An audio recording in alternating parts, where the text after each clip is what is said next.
Première action, regardez si chaque sentiment est présent. 2. Faire naître ou renaître ceux qui ne le sont pas. Et entretenir ou renforcer ceux qui le sont.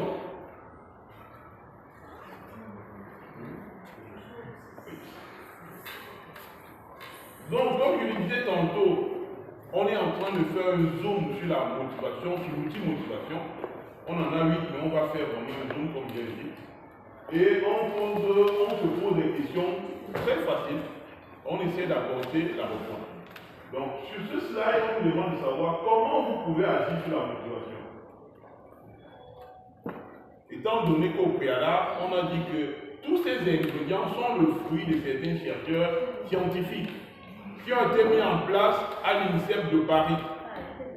Les psychologues, les grands athlètes qui ont besoin d'un préparateur mental en France, qui passent par l'INSEP, qui est vraiment l'usine à champions, voilà, bénéficient de cet accompagnement, de cet outil. Et là, on dit que pour agir sur la motivation, vous avez juste besoin de mener 2 actions. La première, qui est de regarder sur chaque sentiment. Si les 6 sentiments sont présents par un diagnostic motivationnel, et la deuxième action, c'est de faire naître ou renaître ceux qui ne le sont pas, ou alors, s'il y en a et que ce n'est pas assez, ou entretenir, renforcer ceux qui le sont. Donc, rien de compliqué. Et juste en faisant cette tâche, vous allez faire naître la motivation sur votre interlocuteur ou sur vous-même qui, si vous appliquez vous-même la technique, parce que vous posez également, moi vous commencez à ne plus être motivé, posez-vous les bonnes questions.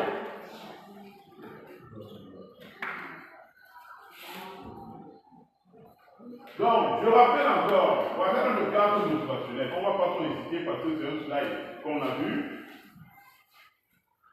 On va commencer maintenant plus en détail sur le sentiment d'autonomie. Qu'est-ce que nos chercheurs qui ont fait le travail de notre place, comment est-ce que le sentiment d'autonomie impacte notre motivation? On se pose les bonnes questions. Pourquoi on dit que l'autonomie peut impacter notre motivation? On dit, quand je me sens libre d'exprimer mes choix, ma motivation est plus grande. J'ai la sensation de coïncider avec ce que je fais. Même dans une relation, si tu donnes ton avis, vous travaillez avec un patron, il ne demande jamais votre avis. Il fait.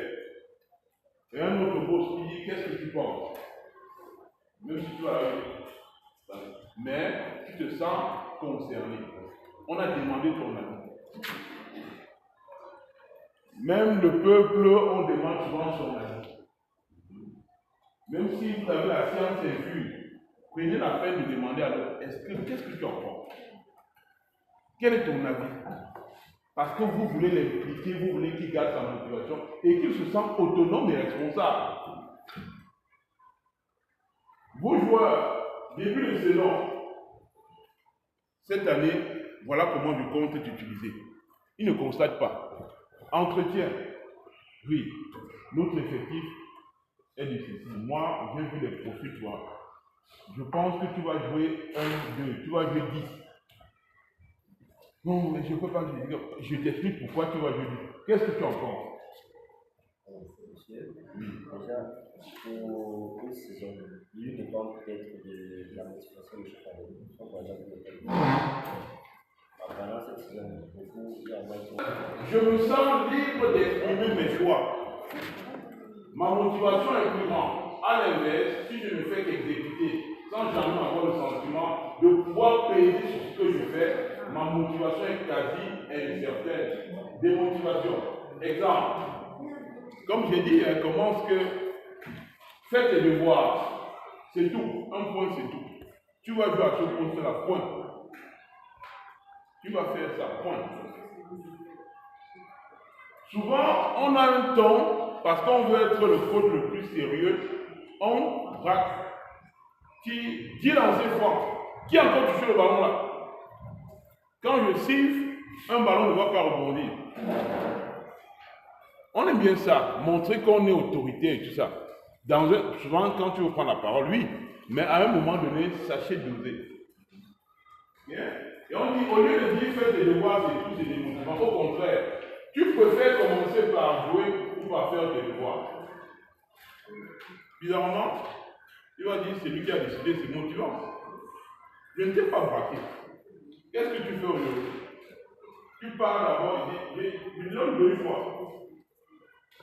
Et quand tu m'as dit que tu vas faire ton droit, non, je propose, mais il a donné son droit. Tout est dans la parole. L'autonomie, c'est beaucoup, généralement, quand vous allez voir quelqu'un qui n'a pas un sentiment d'autonomie, vous allez directement voir le langage que tient son entraîneur vis-à-vis quand il donne les consignes. L'autonomie, c'est quand on donne la consigne à un joueur. Comment est-ce que l'entraîneur lui donne les consignes? Comment est-ce qu'il perçoit ces consignes? Est-ce que les consignes qu'il reçoit sont contraignantes? Est-ce qu'il a le sentiment de ne pas seulement être un pion? Est-ce qu'on demande son avis? Prenez un joueur, discutez, bon, ce match, je veux que tu défendes sur un joueur. Qu'est-ce que tu en penses?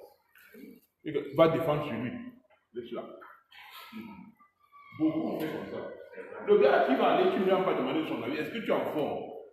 Pour qu'on gagne le match, il faut que tu défendes sur lui. Est-ce que tu peux tenir? Oui, coach. Ou bien, coach, je ne me sens pas bien.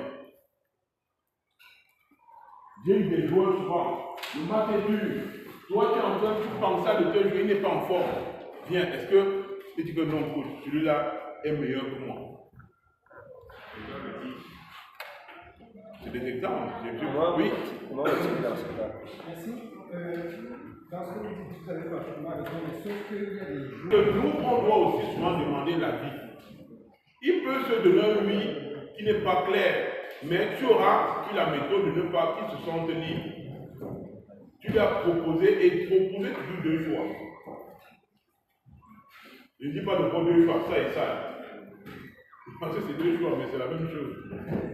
Ou tu fais, ou tu fais. Et j'aime bien dire ça. Ou si tu fais gentiment, ou tu fais parce qu'il était forcé. L'armée n'a pas de choix. Donc, on est encore dans l'autonomie parce qu'on aura tendance. Moi, je veux qu'on soit discipliné. On soit figé. On parle d'autonomie. Les exemples que je prends pour fixer l'autonomie ne seront peut-être pas les mêmes, ne vont pas tenir quand ça arrivera à la conscience du plaisir. Monsieur, Oui? est-ce que quand tu fais le soin, il n'est pas responsable des conséquences? Après, c'est partagé. Mais l'échec permet d'évoluer. Si ça n'a pas passé parce qu'il a choisi, il va bien choisir. Non. On fait les mauvais choix. Mais au moins, on assume. L'erreur est pédagogique. Coach, je t'ai dit d'aller faire ça. Tu es allé, tu as fait quelque chose, je pense ça, tu pars là-bas. Quand je ne veux pas me dévoiler que des fois, j'avais dit ça. Bref, non. La prochaine fois, tu vas comprendre que on s'appuie sur les erreurs pour pouvoir faire les meilleurs choix. Hein, comme je dis toujours, la meilleure action que tu peux faire, c'est l'action d'après. On ne pleure pas sur les lèvres versées. Tu as fait ça, c'est pas grave. Concentre-toi sur faire mieux la prochaine fois. Ok? Donc, solution, une fois constaté que le sentiment d'autonomie manque, vous devez faire en sorte de le recréer, de le renforcer selon le cas. Ok? Ça ne joue pas bien, je vois qu'il y a une partie. Par exemple, on a dit le sentiment d'autonomie chez l'entraîneur. Si vous entraînez un enfant au tennis de table, tu fais une série de 20 coups droit, revers, en alternant à chaque fois et en gardant le rythme.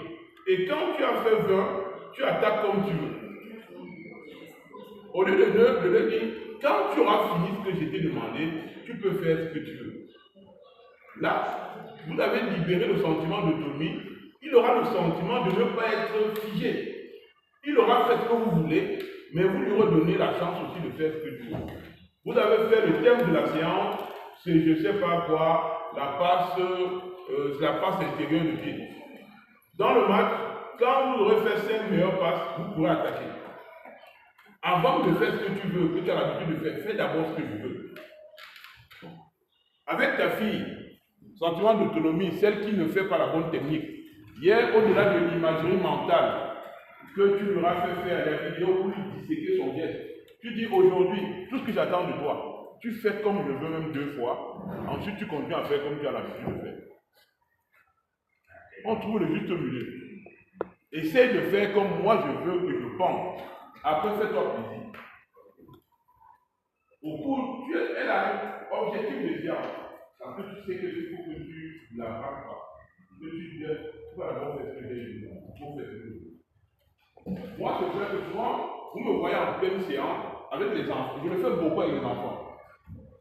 J'ai prévu une séance, je fais bien un travail technique. Après, je dis, vous avez 5 minutes libres. Je les observe. Vous allez voir que j'ai fait du tir, j'ai fait du dribble, j'ai fait de la passe. J'observe maintenant quel enfant va aller refaire le tir que j'ai appris. Quel enfant sera studieux pour aller faire plutôt la passe. Et comme on dit, la sélection devient naturelle. Je prends l'information sur l'état mental de l'enfant. En pleine séance, au lieu de braquer ils sont entrés, ils ont ri quand j'ai voulu, je libère 5-6 minutes, puis. Et avec les seniors, généralement, je prends la PPG. Mais, fin de séance, je confie toujours, vous avez 10 minutes de préparation physique, organisez-vous. Je ne m'implique pas. Je veux qu'il soit autonome. Parce qu'à un certain niveau, à partir du junior, il doit prendre soin de son corps. Et quand, 1 fois, 2 fois, après, je viens dire, vous savez, vous êtes là, vous devez prendre soin de votre corps, bien manger, bien dormir, bien se reposer, bien s'étirer. Ce n'est plus moi, je ne vous demanderai plus étirez-vous. Mais de temps en temps, je rattrape 1 ou 2 qui ne le font pas. Mais j'ai fixé le cadre de l'autonomie. Comment le mettre dans vos séances? On est dans le sentiment d'autonomie. Il y a la manière de donner la consigne qui n'est plus fermée. Même si c'est fermé, c'est aussi ouvert à la fin. Où tu demandes à l'enfant de faire ce que tu attends de lui, mais tu lui dis qu'après, quand tu auras fini, tu feras ce que tu veux. Vous avez fait un système de jeu. Vous avez fait un système corps, c'est beau. Alors, quand vous aurez fait mon système où il y a joli, c'est toujours l'autonomie. Donc, vous faites un exercice avec dans vos entraînements. Vous faites 6 fois. Oui. Lorsque vous parlez du sentiment d'autonomie, oui, de laisser l'enfant faire ce qu'il veut, oui, est-ce qu'à un moment, ça ne peut pas, par exemple, vous avez parlé de l'échauffement et tout ça, oui. est-ce que ça ne met pas en Je n'ai pas parlé d'échauffement pour les enfants, j'ai dit pour les enfants, j'ai bien dit que je leur donne un peu de jeu, j'ai fait un entrée par rapport, il y a dit 5 minutes et je les observe. Donc ils sont sous mon constat, mais je n'interviens pas. Ils font ce qu'ils ont envie, entre le tir, le drill, la passe, je les laisse faire. Mais par contre, pour les seniors, qui ont un peu plus, parce que je veux les apprendre l'autonomie, la prise de soin de leur corps, je leur confie l'aspect 10 minutes de préparation physique et d'étirement de fin de séance. Je les laisse faire, je vois le choix des exercices qu'ils font.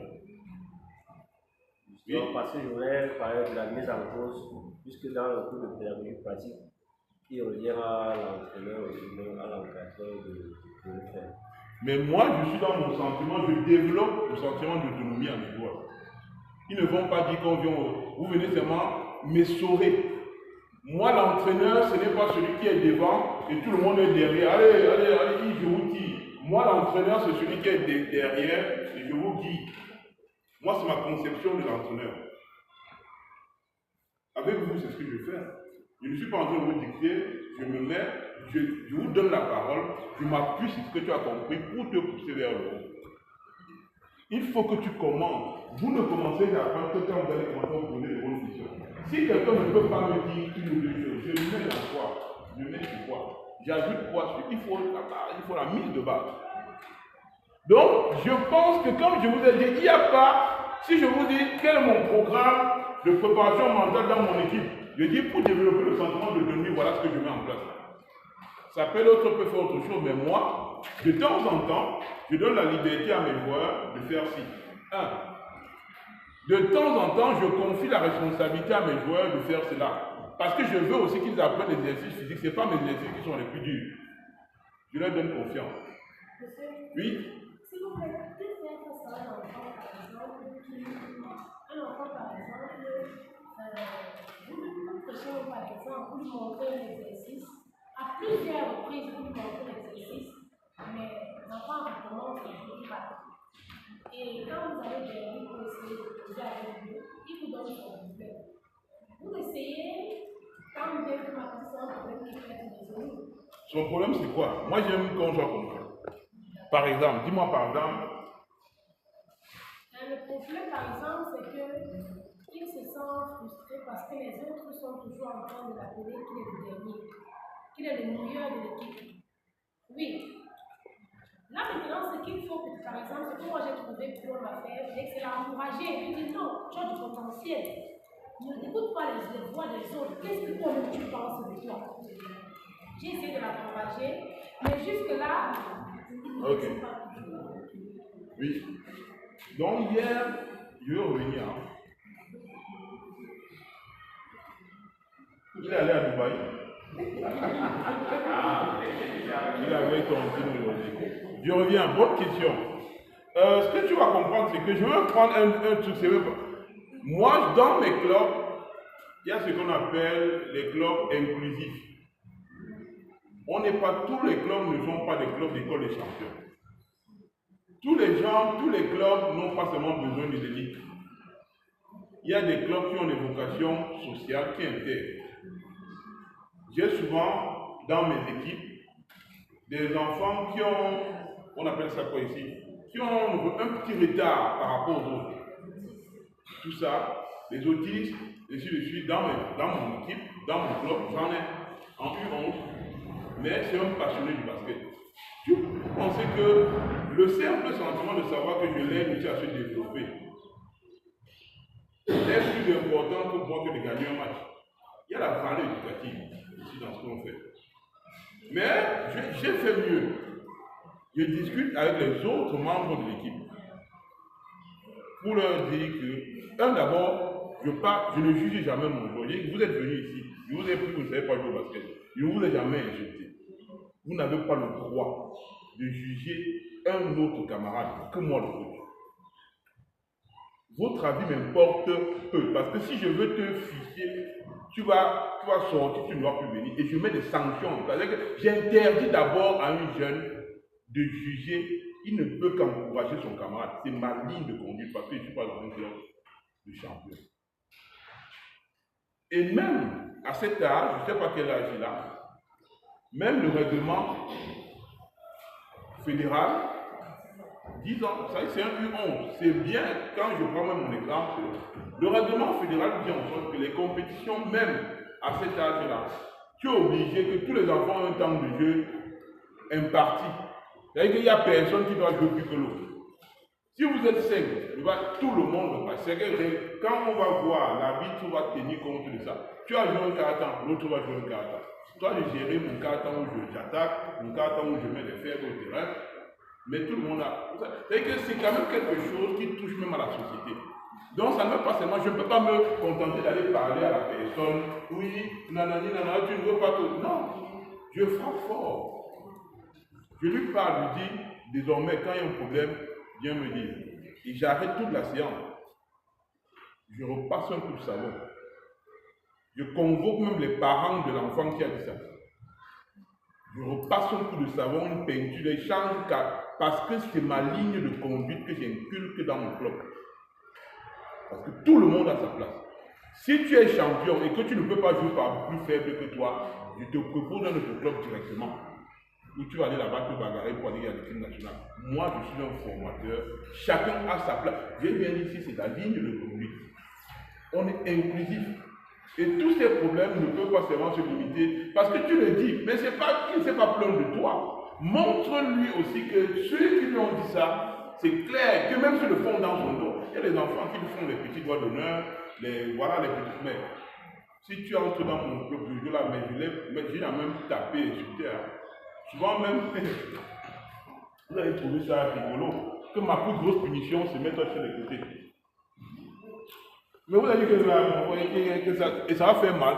Mais tellement mes contenus sont bons, venus à mes entraînements sont bons et ludiques, que le fait de ne pas jouer pour un enfant est punitif. C'est une grande punition. Moi, les enfants récalcitrants, jusqu'à ce que même les parents, je me plains même jamais, tu ne peux pas me dépasser. Ok? Excusez-moi, je vais encore la parole. Parce que depuis qu'on a commencé le cours avec vous, moi je vois beaucoup plus la préparation mentale sur tous les plans. D'accord? Je pense quand même sur le plan de la relation parent-enfant. Et dans la vie active, à tous les niveaux, on a besoin de préparation mentale. Maintenant, si c'est à un niveau où vous avez déjà parlé, vous avez appelé le parent, par exemple, a quelqu'un en disant que le parent d'un enfant l'a dépassé à la maison. Voilà. L'enfant l'a dépassé à la maison, et puis, en envoyant l'enfant là-bas, c'était même pour se débarrasser, déjà en quelque sorte, de l'enfant. Et on n'est pas la même sur la main de l'enfant de quelqu'un. Déjà que sur mes propres enfants, il y a des émissions vraiment quand tu parles d'enfant, comme vous l'avez dit tout à l'heure, ça dépasse la chicotte. Okay. Oui. Vous avez vu que finalement, celui qui est venu se plaindre, ce n'est pas lui le problème. Hein. Celui qui a besoin d'aide. Non, c'est l'enfant qui a posé l'acte.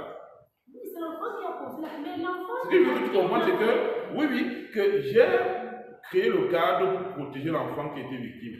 Mais celui qui est en souffrance, parce qu'il n'a pas le comportement le plus adapté, c'est cet enfant-là qui a posé l'acte. Souvent, on pense que la sanction, ce n'est que laver les mains comme les parents. Soit les parents, ça arrive. C'est ce qu'on fait justement. Moi, généralement, avec les enfants, oui, actuellement, quand tu me dis aussi, j'ai un petit là, c'est même le problème que tu te blâmes même au père, le père me dit que oui, mais le père aime son enfant. Il ne dit même pas, c'est dire que même l'enfant peut gifler le père si le père lui parle. Mais, moi, j'ai la carotte. Il y a le bateau et la carotte, j'ai la carotte. Il ne va pas m'échapper parce que je veux contraindre son temps de jeu. Dès qu'il prend la part, je veux partir de l'aspect technique. Un enfant qui ne connaît pas respecter les règles, je lui apprends. La première chose qu'on apprend à des enfants, c'est tes droits, tes devoirs et tes obligations. Mettez-le dans vos... Éduquez votre enfant à la maison, pas pour qu'il vous respecte, dès qu'il arrive, papa, là j'ai peur, mais pour qu'il puisse s'intégrer dans une société. Moi, la première question quand je pose, moi, excusez-moi de prendre cet exemple, est-ce que tu as le droit de faire ça? Oui. Okay. Est-ce que nous sommes une société de droit, de devoirs et d'obligations. Quels sont tes devoirs? Quelles sont les obligations? Vous allez comprendre que vous devez toujours fixer une ligne de conduite pour pouvoir sanctionner ou améliorer ou avantager. Il faut fixer les lignes de conduite. Cet enfant qui a posé ces actes, il est souvent le plus en souffrance possible. Il faut pouvoir gagner sa confiance. J'ai eu des enfants durs, récalcitrants, mais qui aujourd'hui, ce sont les gens qui témoignent. Parce que j'ai été patient aussi avec eux. À chaque fois qu'il a fait une bêtise, il s'attendait, j'ai interdit et tout, là, il s'attendait, j'ai fait comme si je n'ai pas vu. Mais après, je l'ai cueilli, le jour qu'il a fait une belle chose, je l'ai encore rappelé ça. On a un travail d'éducation pas possible. Donc, c'est vraiment quelque chose d'assez fort. Tu as dit un truc, on ne fait que le dire. J'ai dit, ceux qui vous allez découvrir la préparation mentale, avec un peu d'humilité, vous allez revoir votre conception, votre appréhension, votre manière d'appréhender, même un peu la vie.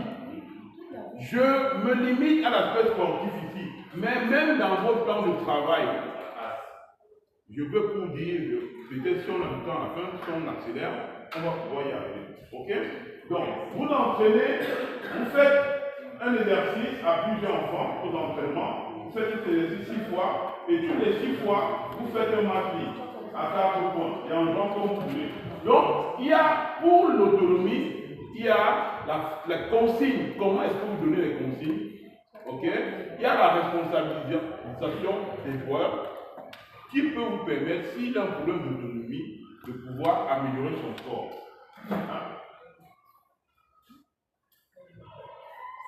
Vous entraînez un sportif pour une compétition. Tu fais très précisément l'exercice, par contre, c'est toi qui gères l'intensité que tu mets. Au lieu de dire, tout le monde à 100%, je sens qu'il est fatigué. Actuellement, oui, on va continuer ceci. Mais, comme tu es, voilà, si tu sens que tu peux pousser un peu loin, parce que je te convainc. Moi, je dis toujours à mes joueurs, premier objectif sur le plan physique, allons chercher la fatigue. Tant que vous êtes lucide, l'entraînement n'a pas commencé. Parce que j'estime que le gain ne se trouvera qu'après avoir trouvé la fatigue et surmonté la fatigue. Mes joueurs, j'ai encore des gamins qui me disent allons chercher la fatigue. Quand ils me voient, coach, allons chercher la fatigue. Tellement je les avais rabourés dans la tête. Parce qu'ils savaient qu'ils n'étaient pas lucides. Il ne fallait pas. Quel est le gain? Je dis souvent, vous entraînez comme ça pendant 10 ans. Vous n'aurez même pas plus que vous. Même de performance, de l'intensité, vous marchez, vous repliez, vous défendez debout. Je ne sais pas, attendez, je prends un journal, on rendez-vous dans le dit, on accélère le temps, tu seras toujours aussi nul. Je ne dis pas souvent ça, mais... Ok? Donc, j'ai l'intérêt de l'enfant pour qu'il acquiert son intensité, son implication. Le plus dur, c'est de faire en sorte que l'enfant soit impliqué dans le développement.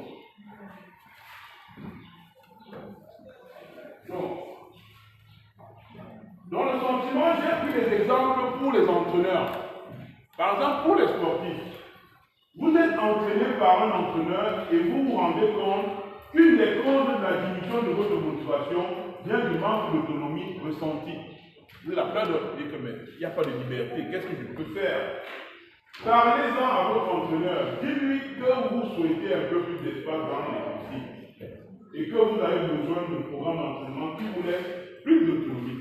Moi, je m'adresse souvent aux sportifs de haut niveau qui ont quand même cette autonomie. Je dis, mais coach, s'il te plaît, moi je veux faire ce que tu vas faire. Parce que souvent, votre entraîneur aussi ne veut pas. Il pense que vous avez besoin de ça. Mais c'est votre problème. Il vous dit seulement de faire ça alors que vous êtes capable d'en donner plus. Coach, est-ce que vous étiez de le convaincre aussi? Ok? Envisagez les options possibles. Décidez vous-même de l'exercice par session d'entraînement. Ou encore, choisissez systématiquement un des éducateurs et évoquez ceux qui vous conviennent à l'entraînement. Vous connaissez souvent dans le sentiment de plaisir le fait que vous êtes d'un nouveau entraîneur. L'autre entraîneur vous fait beaucoup d'exercices. Celui-ci a diminué parce qu'il a des nouveaux préceptes, dit que non, nanani. Vous demandez sa permission. Discutez, mettez-vous dans la peau de l'entraîneur, coach. Je vais faire ce que vous avez, mais est-ce que vous me permettez, vous me donnez 5 minutes à la fin?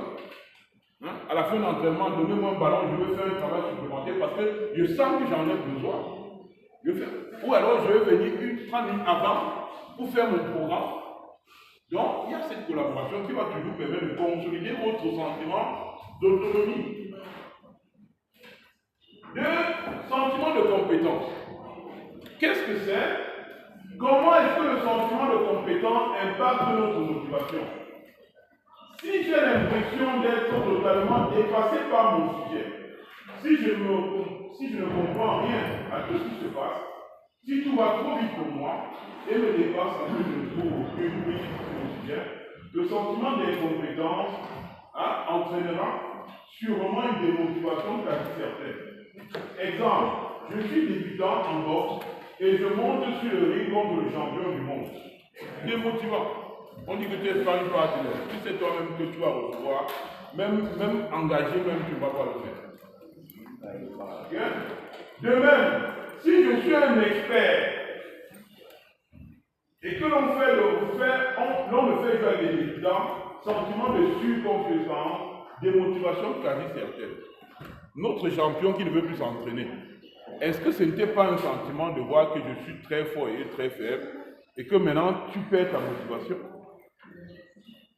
Une question qui peut être explorée de plus près.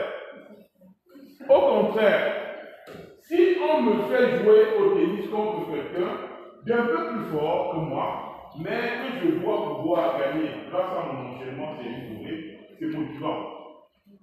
Vous comprenez alors pourquoi on dit que le sentiment de compétence peut jouer sur la démotivation. Vous faites des équipes, vous faites toujours les forts ensemble contre les faibles ensemble. Et que non, il faut que les bien les taper. Donc vous allez apprendre. Tu vas pas. L'enfant va se démotiver. Même dans votre 2 camps de fin de séance, tenez compte de cet aspect d'équilibrer l'effort.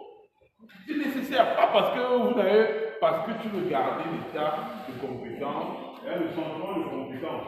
Oui. Oui, parce qu'on ne sait pas voir. Mais oui, vos critères de choix de facteurs d'équipe, est-ce que c'est objectif? Ça vous aide maintenant dans. Pourquoi aujourd'hui j'ai fait j'ai derrière d'autres qualités que je recherche. Ok? De manière plus concrète, on dit pour recréer le sentiment de compétence, qu'est-ce qu'il faut faire? Si vous constatez que le sentiment de compétence est absent, vous devez agir pour le recréer ou le renforcer. Comment fait-on pour agir sur le sentiment de compétence? Quand la personne l'a perdu face, parce qu'elle se sent incompétente, c'est très simple, il faut montrer à la personne ses compétences. Il faut les pointer du doigt et les lui remettre devant les yeux. C'est là que maintenant vos connaissances technico-tactiques de la discipline sont importantes. Vous devez être capable d'observer un enfant et de lui dire ce qu'il sait faire. Voilà aujourd'hui ce que tu sais faire. Est-ce que tu sais faire ça? Oui. Est-ce que, même si c'est minime, vous devez au moins lister 2 ou 3 choses que la personne sait faire. Avant de lui dire ce qu'il ne sait pas faire, parce que toujours on aime bien le négatif. Oui, quelqu'un n'est pas compétent, mais il sait quand même faire quelque chose. Il ne marque jamais, mais il sait quand même dribbler comment on se met. Il connaît quand même les règles. Il a quand même la posture qu'il faut. Pour les entraîneurs, un jeune vient de perdre le match. Il en perd beaucoup en ce moment. Il a le sentiment de tout rater et d'être devenu incompétent. Il est démotivé. On a dit que la compétence, s'il n'est pas compétent, il va être démotivé. Toi, l'entraîneur, vous pointez du doigt tout ce qu'il a bien fait dans le match. Ce soir d'après, le briefing. Oh, les gars, on a perdu le match, mais voilà, on a quand même fait ci, on a. Vous le faites souvent. Vous voyez, voilà, ok. Gars, tu as raté le penalty, mais toi qui as quand même fait la passe de but. Mais que non, mais qu'on avait perdu, ouais. Hein? J'ai quand même. Je n'ai pas marqué, mais j'ai permis aux gens de marquer. Hein? Mais notre l'ami d'Aboubacar Vincent n'est même pas là. Voilà. Vous avez le sentiment de compétence, les gars.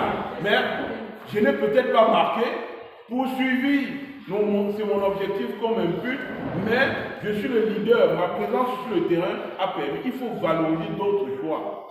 Parce qu'on ne vous jugez pas seulement. Aujourd'hui, on ne peut pas juger Aboubacar Vincent parce qu'il a marqué le but. Je ne sais pas, peut-être parce qu'on l'appelle Abouchou. Les filles ne l'appellent plus comme ça. Donner d'autres valeurs pendant un match, ce n'est pas seulement marquer. Même seulement son appel, son contre-appel a permis de créer des espaces.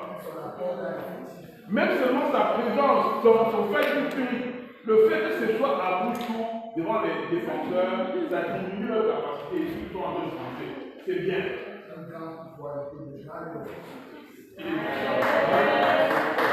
C'est notre ami. Toi-même, tu vas le gérer un tout, hein. Il n'aura même Donc, si cette première action, on dit, vous lui montrez tout ce qu'il maîtrise déjà, vous pointez du doigt ses compétences réelles, il n'a plus rien à prouver, vous mettez tout devant les yeux. Petite vidéo, petite séquence vidéo, moi j'aime bien du concret. Parler avec appui, regarde par exemple ici, il y a comme champion pour faire ça. Tu as vu, parce que les autres, les profanes ne vont pas voir ce que tu as fait dans l'action ici. Même si tu n'étais pas, c'est toi qui as allé barrer, c'est toi qui as fait le pressing, qui a poussé. Donc, avant l'action de lui, tu dis, c'est même toi qui as provoqué la perte de balle. Mais si tu n'étais pas le joueur de haut niveau, tu n'aurais même pas fait l'action. Aujourd'hui, à un certain moment, il y a une transition. Les plus grands attaquants sont devenus la première ligne de défense. Beaucoup d'entraîneurs qui ont gagné ont commencé par valoriser les qualités défensives de nos buteurs. On a mis ensemble que, regarde, pourquoi le coach t'a laissé aller au terrain alors que tu ne marquais pas? On ne va pas dire que c'est parce qu'il a envoyé et tout, non? Parce qu'il sait que ta présence, tu es un gars des événements. Oui. La séance vidéo, c'est pas seulement une montée, c'est aussi montrer. Mais tu utilises, mais il faut du concret. Un improvisateur mental, il a un problème de compétence. Tu dois lui montrer ce qu'il sait faire. Tu vas lui inventer. Si tu as la vidéo, tu le lui montres. Mais il faut être capable d'apporter l'explication technique qui va valoriser cela. Il faut être capable de ressortir cela. Mais il faut bien flatter. Est-ce que tu vas lui raconter un truc qui n'est pas vrai? Tu peux un peu mettre des effets spéciaux, mais il faut que ce soit vrai.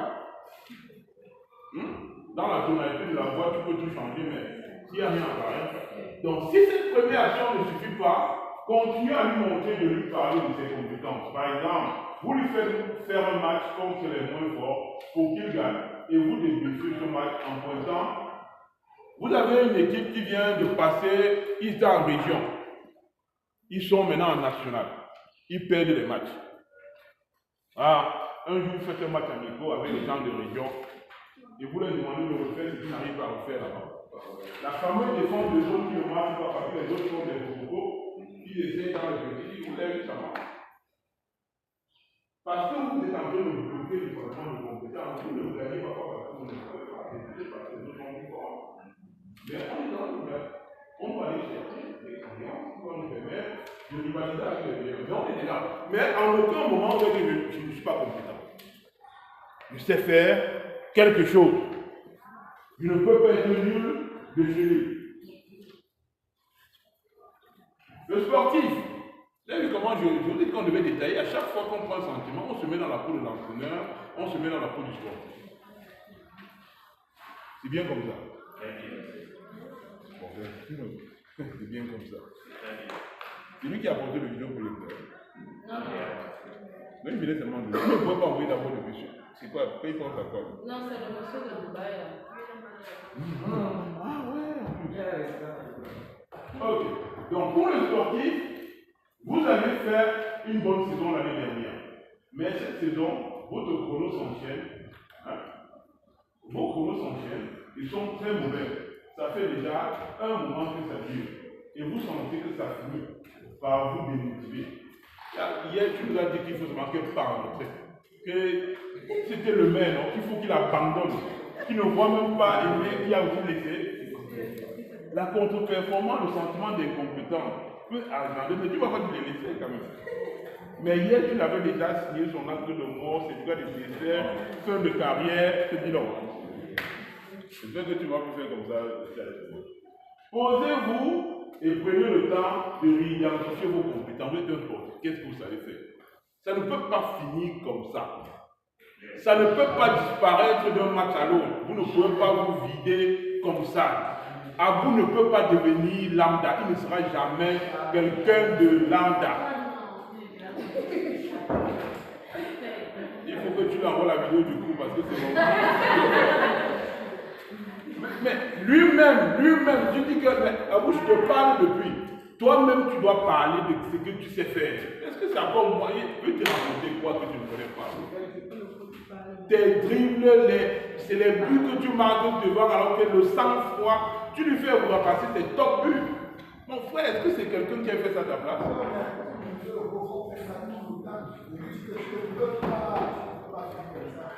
Il n'est pas. Donc, vous faites le point sur ce que vous avez appris, sur ce que vous maîtrisez à présent, établissez la liste de vos compétences, rappelez-vous le temps qu'il vous a fallu pour les acquérir, rappelez-vous les débuts dans le journée, comparez-le avec le présent, bref, remettez-vous vos compétences devant les yeux.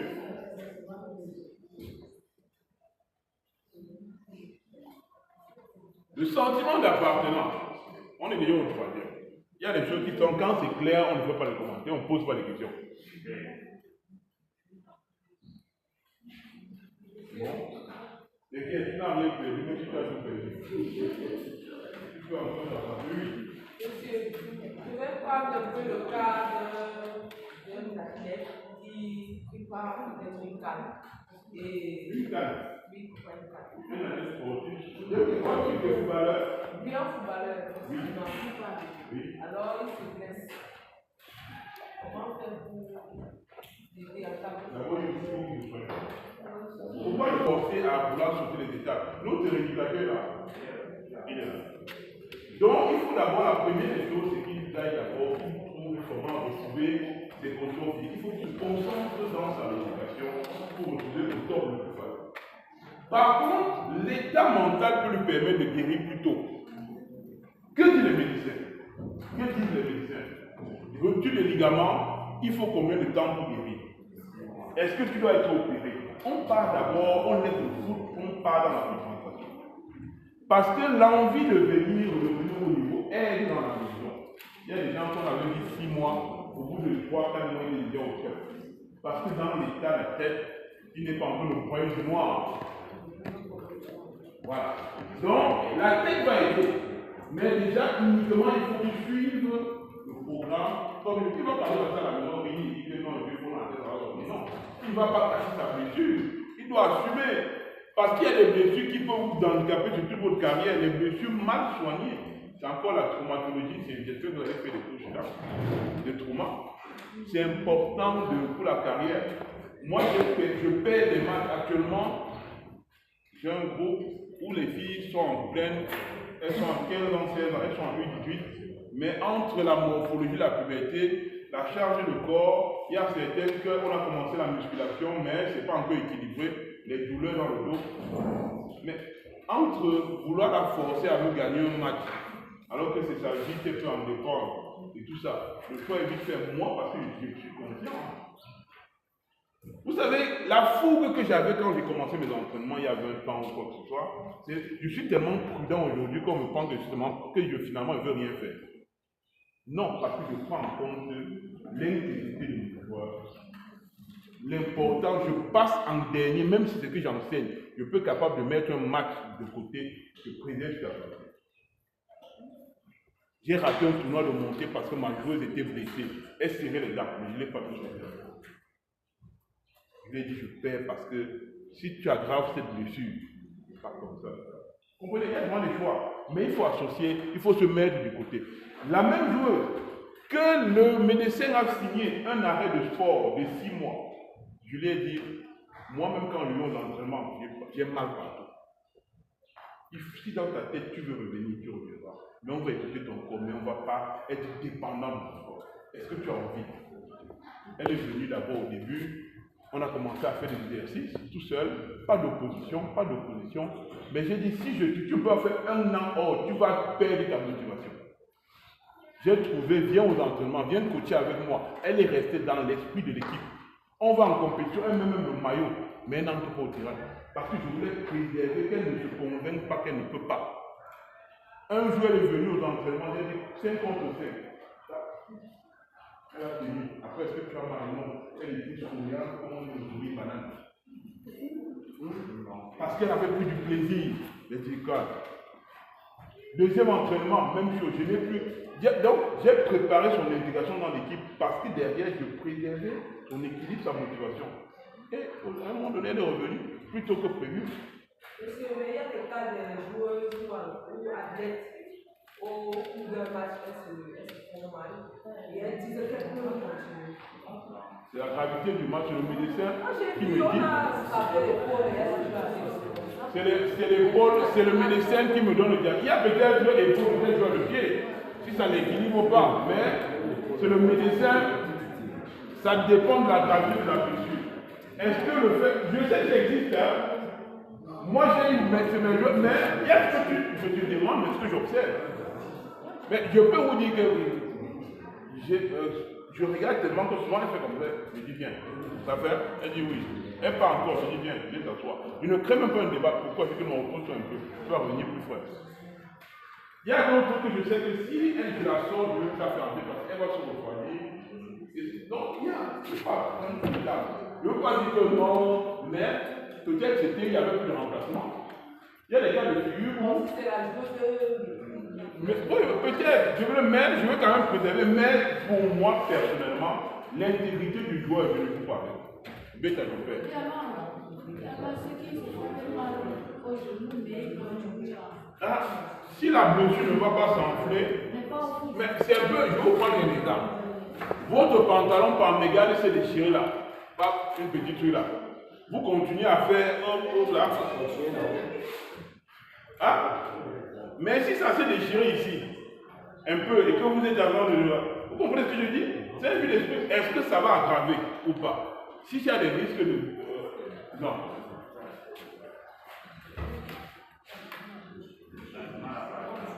Donc, oui, on disait, comment est-ce que le sentiment d'appartenance impacte notre motivation? Si j'ai l'impression que je ne suis pas intégré dans l'équipe, ou encore, si je trouve que rien ne me relie aux personnes ou l'autre à l'équipe, il y a un risque réel de motivation. Exemple, on m'apprécie parce que je marque des buts, mais personne ne me connaît ni me fait attention à moi. On me parle, quand j'explose mes objectifs, mais personne ne s'intéresse à moi, vraiment à moi. démotivation. Au contraire, si je sais qu'on m'apprécie pour ma personne et qu'on s'intéresse à moi en tant qu'individu et pas seulement pour mes performances, je me sens aimé et intégré. Il y a toujours, on peut toujours trouver une corrélation avec notre champion. Si aujourd'hui on lui dit que tant qu'il ne marque pas les buts, il n'est pas. Non, mais c'est aussi une belle personne. Est-ce que c'est un rassembleur? Est-ce que sa place est importante? Le sentiment d'appartenance est super important dans ce sens. Que ne regardez pas un joueur comme une machine à statistiques. Aimez aussi la personne. Et pour aimer la personne, il faut s'intéresser à la personne. Comment créer ou recréer le sentiment d'appartenance? Très simple. Il faut montrer à la personne que vous la connaissez, au moins un peu, et que vous l'appréciez pour ce qu'elle est d'abord. Posez-lui des questions. Ah ouais, qu'est-ce que tu fais dans la vie? Qu'est-ce que tu aimes? À part le foot, tu fais quoi d'autre? Ah ouais, vous pouvez trouver les mêmes passions. J'aime écouter la musique. Non, je vais souvent apprendre à jouer au balafon. Je suis enfant d'église. J'aime les associations, j'aime les tontines. Vous pouvez trouver autre chose. Il n'y a pas que le foot. Pour faire ça, rien de simple, parlez un peu avec la personne, posez des questions sur sa vie, tissez des relations un peu plus sympathiques. Je n'ai pas dit plus intimes. Je n'ai pas dit, viens, ton gars c'est qui? Dis-moi. Ton gars c'est qui? Dis non.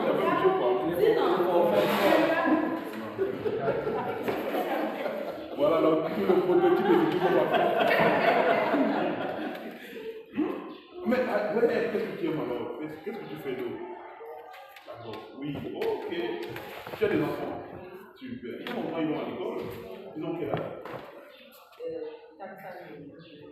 2 ans. Je suis un enfant de 2 ans. Je commence d'abord par la question, comment d'abord avoir des similitudes. Je n'ai pas mis mal à l'aise pour. J'ai dit, ça, on ne s'aime pas. Je ne pense pas qu'elle ait vu que j'ai les mauvais, parce que d'abord, tu es d'abord pour montrer les enfants, non forcément. Donc, j'ai équilibré. Non, je voulais pas comment faire. Vous avez dit que le peuple nous a dit.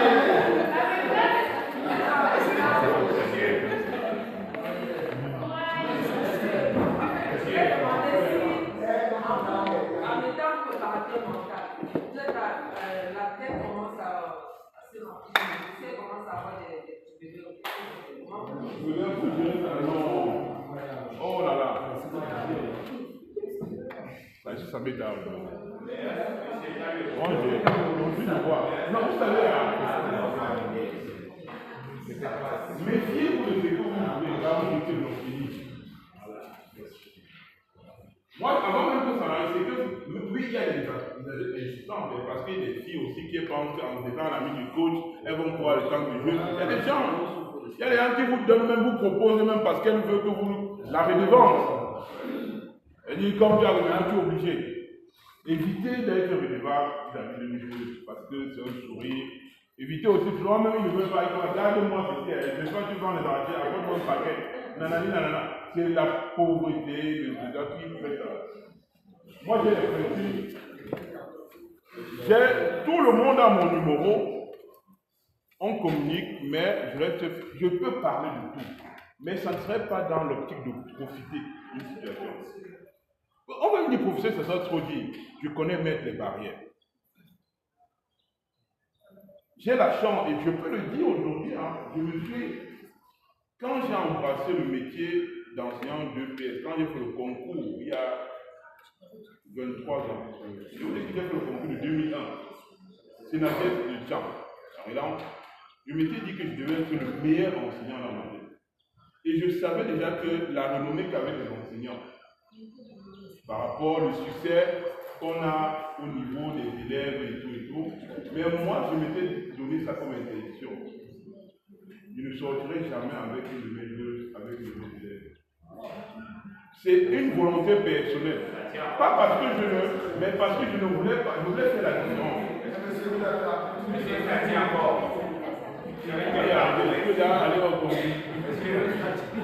Je me suis battu. Ça n'a pas été facile, mais je peux dire.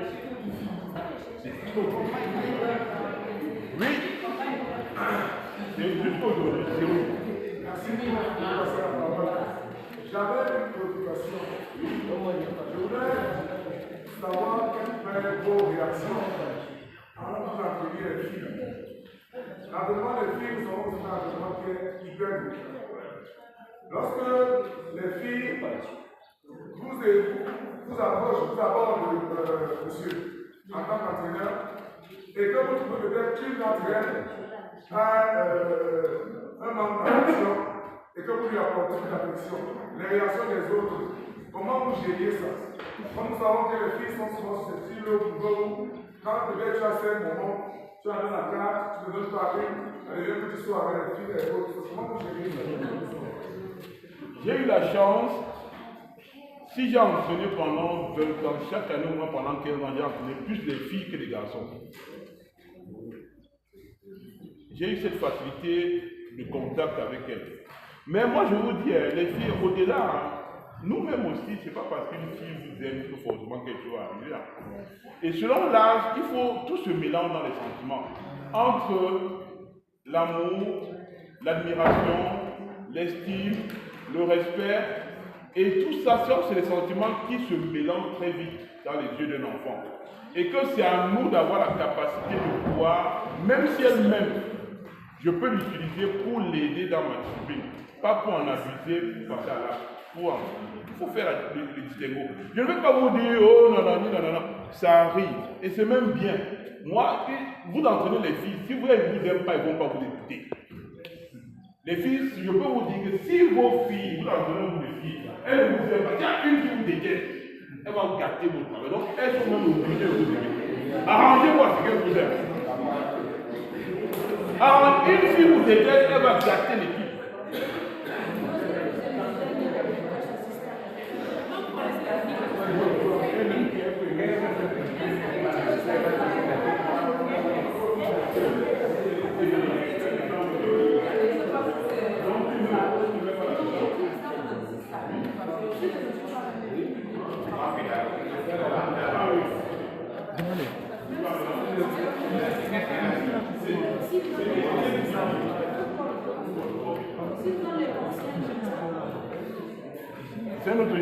C'est grave ça, mais bon, on reste dans le contexte.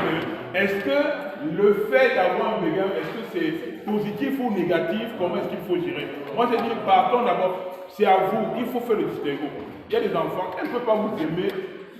L'enfant ne t'aime pas bien, ton gros ne t'aime pas vraiment comme on explique là, il veut te marier avec toi, il veut être ta femme, il t'aime aussi parce que peut-être tu as le sentiment, la représentation paternelle.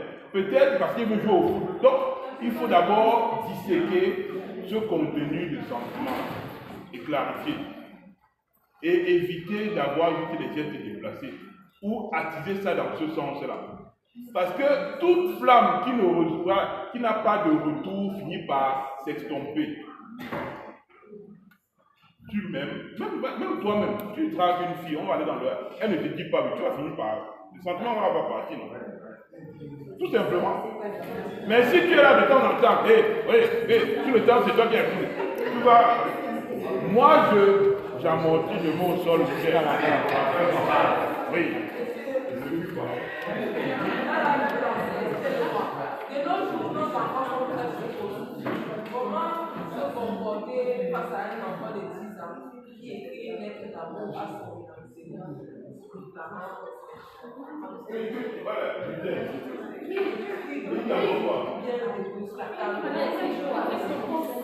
d'accord?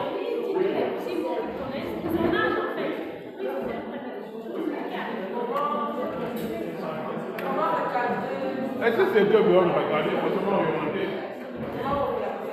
Toi, tu te sens comment? Quand c'est comme ça, c'est à ma place, je pose à l'enfant. Lui donnant l'espoir de bien travailler à l'école. Toi, tu fais comment? Quand on dit que tu es ton poste. C'est très compliqué. Mais des compliqués, nous devons savoir. Il faut éviter de donner l'espoir à cet enfant. Voilà. Il faut d'abord éviter de donner l'espoir à cet enfant. Lui montrer déjà que c'est une tranche d'âge. Et que déjà, moi, je suis mariée. Il y a aucun espoir avec moi. On fait tout ça. En tout cas, j'ai peur d'avoir un avis pas clair ou qui n'est plus vraiment cadre, comment dire, dans ce contexte réel. Je ne dis pas que je ne connais pas les habitudes de nos petits frères de nos enfants. Mais pour moi, je vais faire semblant d'être naïf. Mais ce que je peux dire, ce que je peux contrôler, je ne peux pas contrôler les sentiments des autres, mais je peux contrôler les miens. Le travail que vous devez faire, c'est sur vous. Et sachez qu'on voit du tout. On voit du tout dans l'encadrement. Même, voilà, en attendant même que ce soit même des hommes aussi qui viennent aussi vous dire que vous êtes mignons et tout ça. Mais il faut se contrôler et rester figé dans ce que vous avez à faire. Je le dis aussi, il y a eu des entraîneurs qui ont fini par épouser leurs joueurs. Oui, ce n'est pas des gens à qui on va jeter la pierre. Moi, je connais, il y a beaucoup d'amis qui ont fini par épouser leurs joueurs. Parce que ça s'est... Mais ils sont grandis ensemble. Ils ont grandi ensemble. Tu as côté une fille, tu te rends compte vraiment que si tu es sérieux, mais parce qu'il faut aussi voir la problématique. Est-ce que si les autres filles savent que tu sois avec le coach, parce que ça part. Et je peux vous dire qu'en attendant même de rétablir la vérité, ça gâte d'abord. Ça gâte. C'est bizarre, c'est l'amour qu'on presse même dans les églises, mais dès qu'on est au courant, ça gâte d'abord tout. C'est plus que la... Vous aimez, n'est-ce pas, on dit que dans la vie, aime ton prochain. Tu te retrouves à aimer, mais c'est plutôt la source des divisions. Donc, mais pour me dire ça, pour moi, gérer et la bonne posture, n'attisez pas. Si c'est vraiment... Et elle a dit des choses importantes. Le rapport de l'âge, la majorité quand même, vous êtes des adultes là. Évitez de... Mais si c'est entre adultes, c'est autre chose. Si c'est... Bref, il y a plein de modèles, mais faites en sorte que ça ne détienne pas. Oui. Quelqu'un qui est extrêmement timide et le sentiment d'appartenance, parce qu'il y a des personnes qui peuvent juste être de par leur personnalité. Je l'ai même dit hier, il y a des gens que, est-ce qu'il a dit que ça lui pose un problème? Souvent, il y a des gens qui parlent à la personne, oui, c'est pas un problème. Mais ça serait plutôt dans le sentiment d'affirmation de soi et de confiance en soi. Ça ne serait pas forcément l'appartenance, c'est vraiment la timidité. Je veux l'apprendre à avoir la posture qu'il a. Parce qu'il est trop effacé. Voilà. Oui, c'est quelqu'un qui a besoin de. En fait, qui a même peur des autres. Tu comprends? Mais est-ce que le fait qu'il soit timide, mais je veux lui donner des responsabilités par exemple. Je dis que bon, aujourd'hui c'est toi qui dois faire telle chose. Ah, toi tu vas bon. Tellement, c'est toi qui vas préparer, c'est toi qui vas dire. Il y a plusieurs manières de. Il y a des gens quand même qui sont calmes. Ils sont pas oubliés. Tout le monde a son caractère. Mais ils sont aimables. Tant que c'est sympa, ça va. Il ne faut pas que tu te changes complètement. Oui. L'enfant est ok, je vais réfléchir en même temps. Je vais m'inspirer. Je vais voir si je peux dire quelque chose d'important. Oui, dernière question.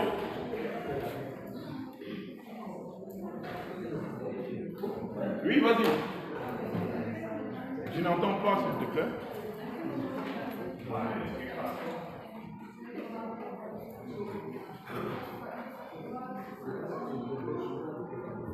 À quoi la voiture?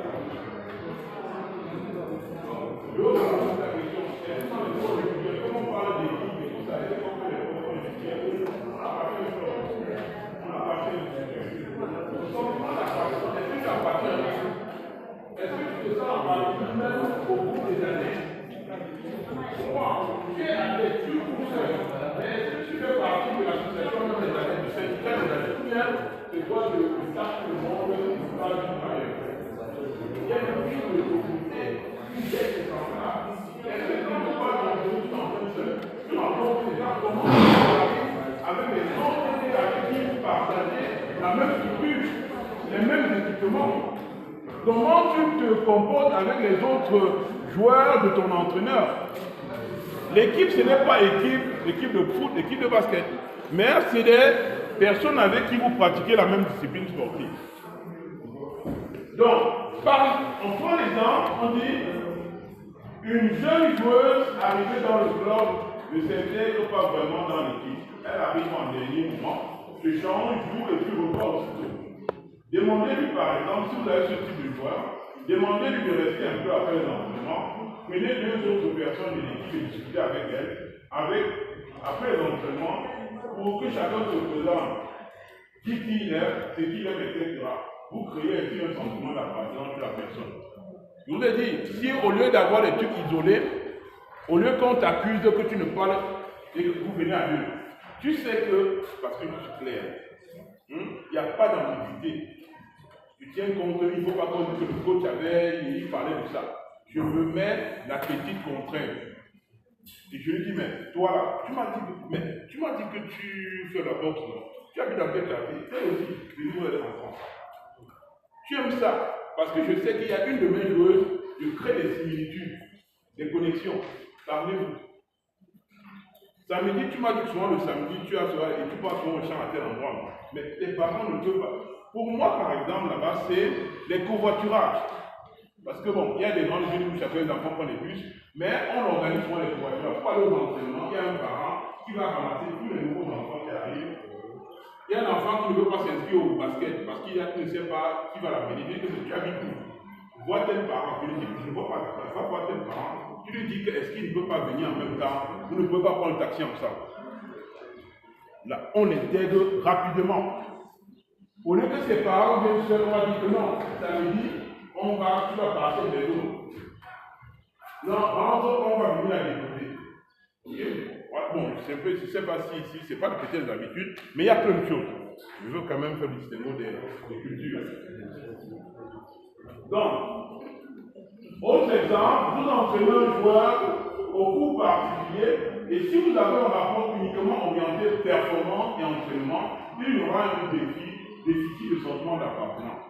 Être aussi trop que je ne parle jamais, oui, des performances, aujourd'hui tu m'as fait 5 chronos, là, vouloir faire le mec qui ne rigole pas, qui n'est pas sympa avec ses joueurs, qui est trop, ça ne marche pas. Parce que vous créez avec un sentiment, il y a comme s'il y avait un lien, où je sais que nous, on aime la verticalité. La verticalité, c'est souvent bien de créer la distance, hein. Mais à un moment donné, on est tous amenés un joueur. Donc il faut savoir aussi mettre la personne en confiance, mais dans le respect. Par exemple, en France, on ne s'appelle pas les prénoms, mais on se voit. Je ne veux pas te dire, Monsieur Nanka, je veux te dire Olivier, est-ce que vous c'est une nuance comme ça culturelle. Je veux t'appeler par ton prénom, mais le tutoiement, c'est quelque chose qu'on s'entend. Le tutoiement, à un moment donné, peut être mal perçu. Mais je sais que culturellement, c'est monsieur, même en baissant les yeux. Ça fait, c'est quand même bien. Avoir le sentiment quand même de... Mais c'est la... Et attention à ceux qui vous laissent croire qu'ils sont très accessibles. Ils sont souvent des... L'accessibilité, tu t'absorbes, mais dès qu'il y a le manque de respect, tu me dis que mieux même tu m'avais dit même de ne même pas te regarder dans le. Donc, il y en sont. Mais on est dans une école de formation, on est des scolaires, on est de fait, j'essaie d'avoir la posture que j'aurais souhaité que mon enseignant ait. Mais bon, c'est pas toujours évident. Donc, on a dit qu'il n'y aura pas de sentiment que vous avez. Pour changer ça, il y a un sentiment d'appartenance. Brisez la glace. Prenez quelques instants chaque cours pour discuter et créer un peu de lien. Un peu moins professionnel aussi. Voilà. Monsieur, oui. On a tendance à penser que la meilleure façon d'appartenir est dans le prendre une bière. C'est culturel. Peut-être si tu le. Moi, j'ai eu souvent un peu de mal. Hein. Par exemple, je ne sais pas comment expliquer ça. Ce n'est pas une critique, mais c'est un constat. Effectivement, ici, si tu veux avoir du respect, il faut que tu sois capable de donner. C'est culturel, mais ailleurs, non. Ailleurs, c'est pas comme ça, mais je peux bien t'estimer et tout ça. Oui, culturellement, parce que là, on va voir. Non, c'est pas les mêmes. C'est pas les mêmes trucs culturels, ça n'a pas la même. Je te paye une bière, tu vas peut-être dire que oui, mais ailleurs, tu donnes la bière comment? Tu viens même chez quelqu'un, il est en train de manger, il ne te propose même pas. Tu as déjà ça. Plus jeune, j'avais un homme, fait à son âme, qui avait fait la Sorbonne, il était revenu. Et un jour, notre grand-mère, qui était sa mère, décide de débarquer avec le poulet, les bananes, pour rendre visite à son enfant. Elle arrive au portail, elle sonne. Le gardien vient le voir. Et grand-mère, elle en donne à sa vie, attends, il m'a demandé au patron. Il a dit que personne n'a. Il vient là, t'amener que tu sors. Qui t'attendait ici? La mère n'a rien compris. Comme elle n'a pas regardé son enfant, lui c'était logique. Moi, tu viens pour combien de temps? On sait tous qu'il y a les temps de plus, on sait le jour qui vient, on sait le jour. Donc, non. Tu viens pour combien de temps? Une semaine? Non. Une soir le matin. Ce soir, ça tombe dans les habitudes culturelles. Mais qui pour certains, moi, c'est inévident.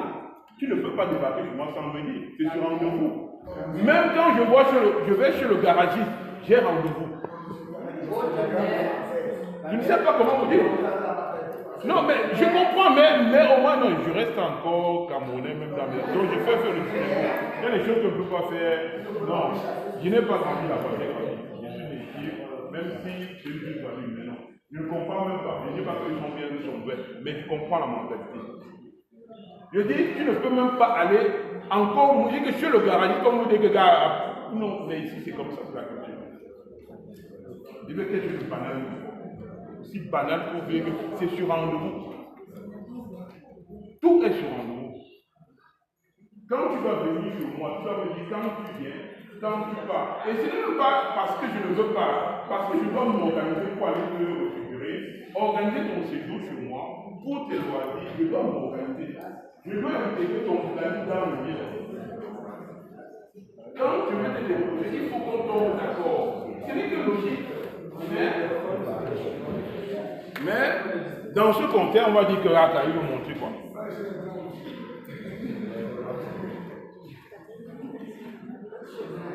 Mais bon, on va pas critiquer. Par exemple, sentiment d'appartenance. Même chose avec un sportif en compétition. Vous entraînez un sportif de manière intensive. Vous parlez performance et programme à chaque contact. Au final, vos rapports ne portent plus sur ces sujets. Le risque d'absence ou de perdre le sentiment d'appartenance entraînant une baisse de motivation réelle. Si vous constatez que c'est le cas, laissez un peu de côté les sujets importants. Prenez vraiment des choses nouvelles, intéressez-vous à lui, à sa vie et à sa personne. Cette attention à la personne, en tant que chef, va permettre de réactiver le sentiment d'appartenance. Soyez professionnel, mais de temps en temps, intéressez-vous à la personne. Vous savez, dans les cours, j'avais fait beaucoup d'exemples. Au lieu de demander ton nom, je ne connais pas comment tu t'appelles, mais j'ai une petite anecdote qu'il est membre de notre comité, je ne sais pas de quoi. Mais rien que de lui rappeler ça, il nous a rapprochés. À chacun de vous, j'essaie d'avoir autre chose qui n'a rien à voir avec mon contenu. Mais je ne peux pas vous trouver le prénom de 3 personnes. Mais si je veux te référer à soit ton commentaire, soit tes questions. Je veux m'intéresser à la personne. Je l'appelle la cousine de je ne peux pas savoir. Elle, je sais qu'elle s'est présentée comme telle. Comprenez un peu. Voilà comment. Au-delà de la peur professionnelle, j'ai brisé la glace générale, mais avec chacun d'entre vous, pour qu'on puisse avoir ce flot qui va nous permettre de maintenir mon objectif. Mon objectif, ce n'est pas venir faire mon pouvoir et de vous dire des gros mots que vous n'allez jamais recevoir. Ma plus grande fierté, c'est que quand tu me vois, tu dis la motivation. Dans tout ce que je raconte, si vous prenez même 1%, je serai satisfait. Mais un vrai. Je vous ai dit que je ne vous attends pas à maîtriser les 8 outils. Si vous en maîtrisez 2, c'est déjà bien, vous faites votre spécialité. Il y aura quelqu'un qui sera fort dans l'imagerie mentale, l'autre sera fort dans l'objectif parce que ça part de votre background, l'autre sera fort dans la motivation, l'autre sera fort dans les routines, et comme ça vous allez vous entraîner. En classe, vous ne pouvez pas maîtriser la fois le français, les maths et ainsi de suite. Choisissez votre couloir, soyez bon. Monsieur, Oui. ceux qui n'ont pas posé des questions, Je les laisse dans Si leur vous coin. arrivez, peut-être vous voulez parler de moi, vous allez dire, moi je ne sais pas comment. Vous êtes 100. Soit je m'intéresse au plus, au moins, et 2 au milieu. Si vous voulez me décrire, vous allez dire.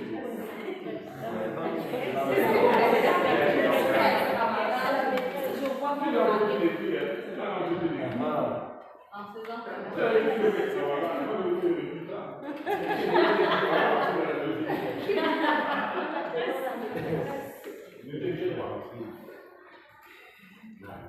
Ne vous inquiétez pas. Par exemple, je sais que c'est toi qui fais l'appel.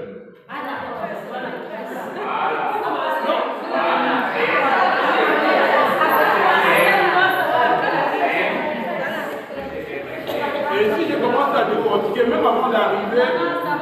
Ok.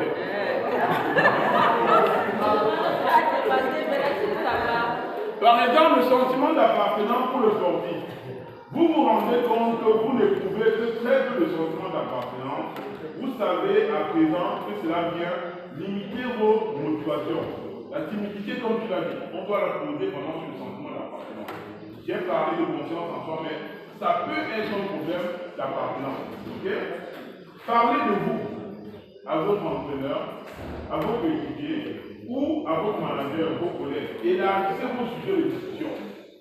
Hein? Vous parlez régulièrement d'autres choses que vos performances ou des aspects techniques. Permettez aux autres de s'intéresser. Vous savez tous que les lendemains, les lundis à l'école, on parle de Marima, qui s'est passé. On va parler du Real qui a pris 4 contre le Barça. Il y a plein de choses. Moi, je me base souvent sur l'actualité. J'arrive d'abord, les supporters de Barça sont vous-même là. Il faut être aussi actuel, factuel. Au lendemain des vacances, quand je vais arriver, dès jeudi prochain, mes séances, tu as passé les vacances au Halloween, comment tu as fêté? Dans la construction de ma séance, moi j'ai conçu ma séance de manière à sorte qu'il y ait plus temps de parole. 2 coups de sifflet, quand je suis prêt, 2 coups de sifflet, tout le monde se met autour du milieu de terrain. On se connecte, bien même ça, tout le monde met les 2 pieds sur la ligne qui nous connecte. Moi j'appelle ça, on se connecte. On s'assoit et je prends des nouvelles. C'est là que c'est mon temps de parole. Je parle, si on a un match là, je demande à tout, comment est-ce que tu as trouvé le match? Ils disent ce qu'ils parlent. Ils savent. Quand j'oublie, c'est que tu me rappelles. J'écoute. Ça veut dire que même quand ils vivent les temps présents, ils sont capables de s'exprimer. Ils ne viennent pas de dire, il n'y a pas que moi. Ensuite, s'il y a des événements de vacances, tu as passé des vacances où les plus timides, c'est le moment que je les expose. On sait, ah oui, j'étais en Espagne, j'étais en ceci, j'étais en cela, ouais, tout ça. Et c'est des informations que c'est mon moment où j'absorbe toutes les informations pour pouvoir ajuster mon langage après.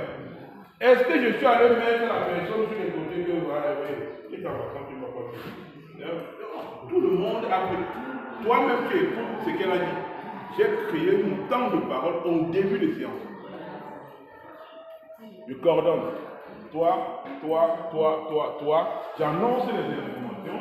Je dis pourquoi elle n'est pas là. Je dis le contenu de notre séance et j'explique, je vais aussi. Vous avez vu que même dans ma construction de séance, j'ai créé mon temps de parole pour renforcer ce sentiment d'appartenance. Je veux taquiner.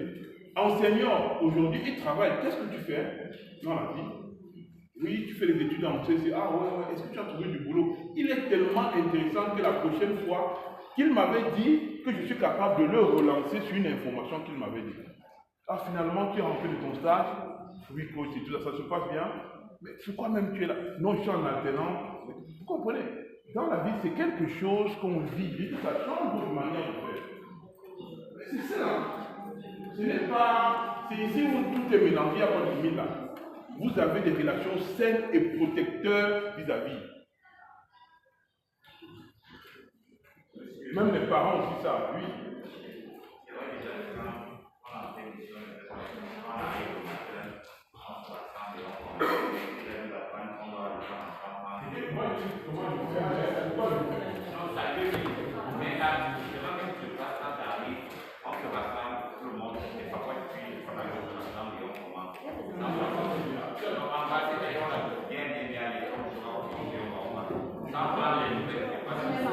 C'est pas bien.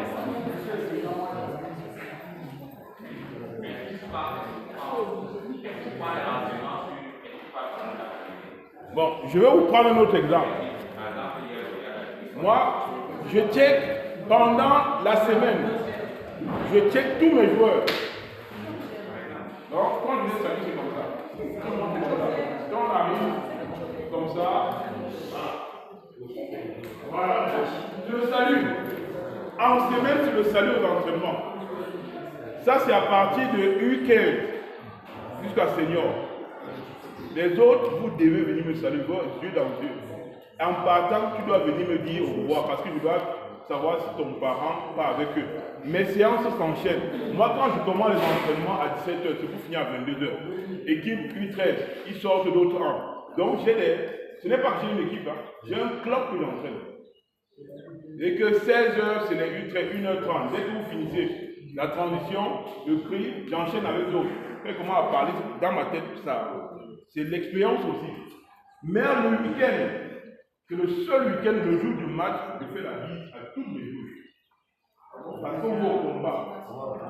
On va au combat ensemble. Ce n'est pas la bise, la bise, salut. Je fais, et ça, aucune semaine, je ne vais pas me faire la bise en semaine. Mais le week-end, on va se faire. Parce que pendant qu'on va nous dire, on va se connecter, on va se faire.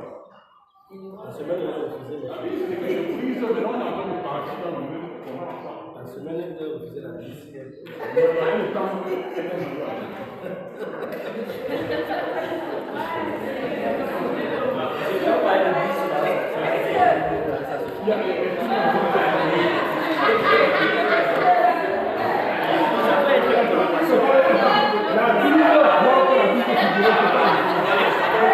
Fais une bise de figuré au revoir. Fais une bise de figuré. Fais une bise de regarde. Fais une bise de figuré. La bise de figuré. La bise de figuré. Moi, je ne connais pas votre différence. Non, je suis la joue. Non. La bise, c'est 2 jours. Ce n'est même pas forcément. J'ai une accolade. Bise, ce n'est pas un transfert de mauvaise salivaire, c'est pas ça. Maintenant, vous comprenez, hein, je vous prends des exemples sur ce que je fais, mais sachez que ça résulte d'un construit. Je ne veux pas aller, moi je dis que c'est du concret. En temps, je ne veux pas critiquer, mais j'ai donné ce sens-là. Et je vous ai dit que même à partir desquels je check, d'autres je ne check pas. Il y a des gens dans mon blog, je veux dire que j'ai au moins 150 personnes que j'entraîne en semaine. Qui savent, quand ils viennent là, des personnes, des adultes, hein, et puis j'ai beaucoup de respect, j'ai des femmes mariées qui s'entraînent et tout ça, mais elles savent qu'on se check. Souvent, les autres hésitent même, ils ne savent même pas comment ils vont faire. Mais c'est clair. Mais c'est dénué. Mais quand on va aller jouer ensemble et que c'est moi qui vais me coacher, je vous fais la vie à tous les jours. Ce n'est pas, je vais faire une. J'arrive d'abord en retard, que tout le monde est là. Pour que ce ne soit pas que j'ai oublié, que j'ai fait la vie 2 fois, non. Et je fais la bise aussi aux parents. Parce qu'effectivement, c'est pas comme ça. Oui, les parents des joueurs. J'ai aussi une relation particulière avec les parents de tous mes joueurs. Je respecte, au début, je ne les connais pas tous. Les mamans, quand elles viennent au match, parce que c'est elles qui font souvent le bénévolat pour la table. Je les en parle. On parle un peu de non, on discute, on parle de basket, qu'est-ce qu'elles ressentent, est-ce que le joueur. Parce que si vous ne les mettez pas dans votre poche, ils vont vous tuer vos joueurs. Parce que c'est qu'elles vont sortir, c'est eux qui vont faire en sorte que vos joueurs ne vous respectent pas. Oh, le joueur là, tu as joué 2 minutes, il est méchant. Wow. Mes ennemis sont devant moi. Je ne mets jamais quelqu'un hors de mon contrôle. Et avec de l'expérience, même ton aura, même souvent quand je m'approche de toi comme ça là, j'ai des perceptions. Je ne sais pas, peut-être quand je le dis, vous d'ailleurs, c'est ce qui est dans la faute. C'est mon check-in en fait. Mon check-in de vous voir la fille qui est déjà, son sourire, est-ce qu'elle va me sourire? Est-ce que celle à qui je n'ai pas fait la dernière fois, est-ce qu'elle me tire la tronche? Est-ce qu'il faut que je la taquine un peu ou quoi que ce soit? Donc c'est le speech général. Et mes leaders, je les prépare. Si je veux changer, j'annonce toujours mes changements aux joueurs. Tu sais, tu étais dans le sein en train, aujourd'hui je vais essayer tel truc. Lui ne demande pas son avis, mais il l'ai associé. Il n'a pas connu, il n'a pas le choix. C'est vraiment un art, c'est un art vraiment de...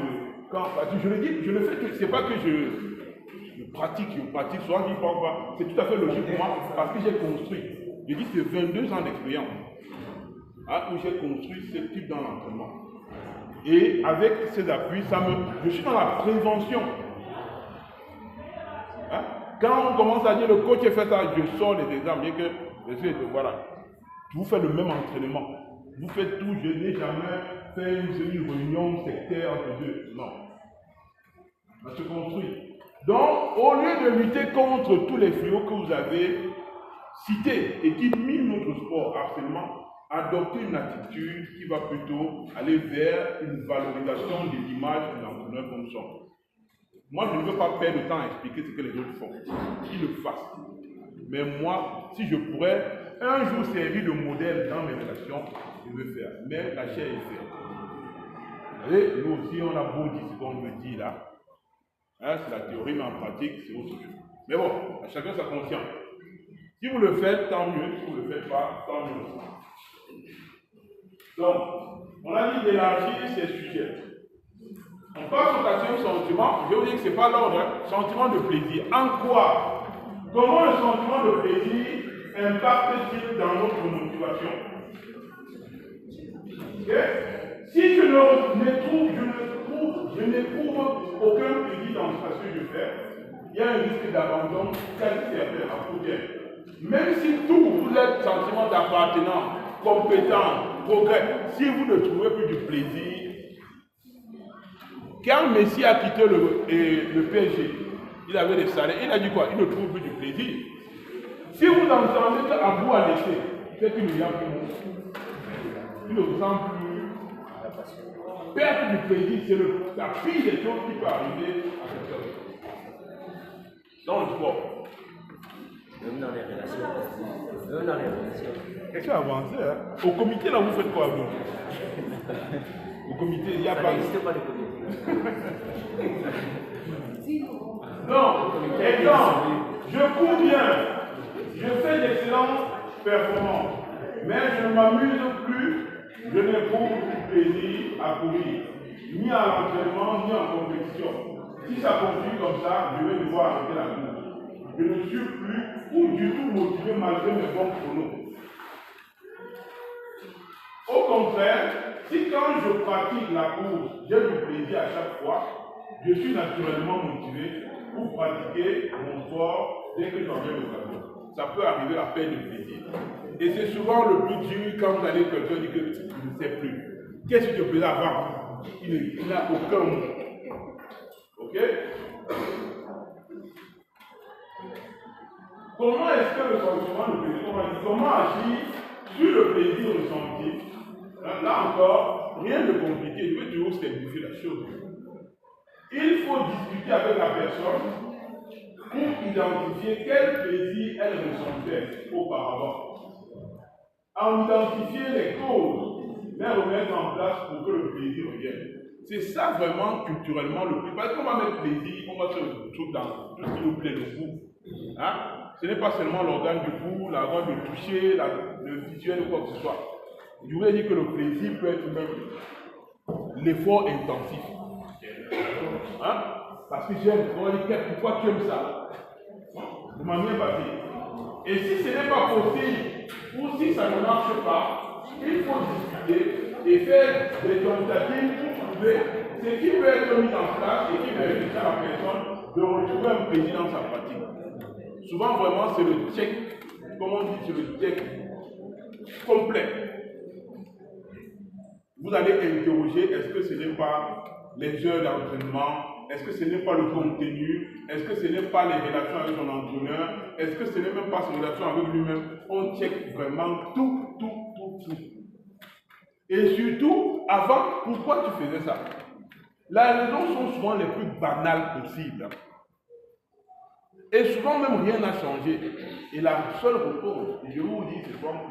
Mais tu avais quel âge à tes époques?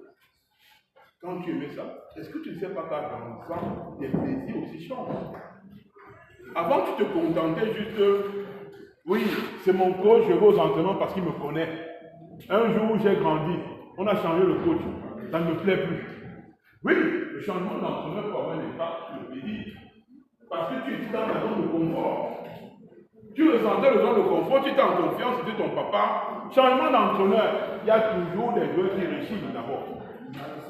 Parce qu'ils avaient, on ne prend pas souvent ça en compte, mais ça peut impacter le plaisir.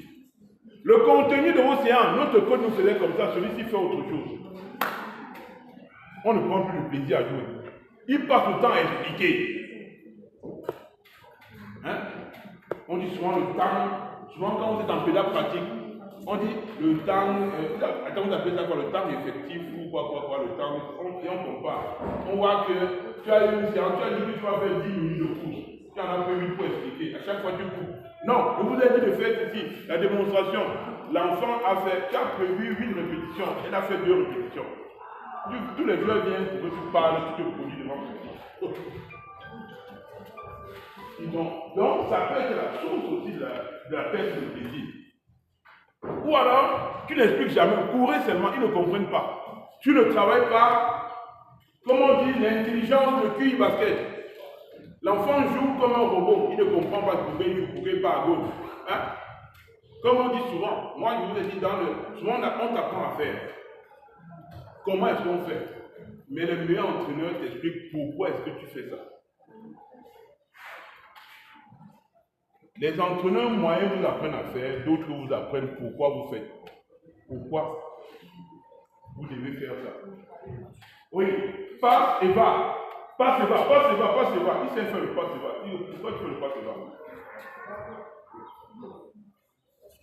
Oui, qui est basketteur ici là? Toi, le passe et va, ça sert à quoi? Ouvrir, créer l'espace. Mais c'est quand il fait la passe et je coupe. Et tu coupes? Oui. C'est d'abord créer un peu d'espace. Et aussi avoir une possibilité d'attaquer le panier s'il me fait la passe. On sent que tu n'as pas mûri, que ton entraîneur ne t'avait pas bien enseigné ça. C'est bien ce que tu dis, hein, c'est vrai. Mais c'est pas fluide. J'aime quand ça coule dessous. Pas de qui a d'autres. Je ne sais pas à quoi c'est, je ne sais pas. Le contrôle, on le bat pour le contrôle. Le footballeur là. On le bat pour le contrôle. À quoi c'est le contrôle orienté? Pourquoi un joueur va utiliser le contrôle orienté?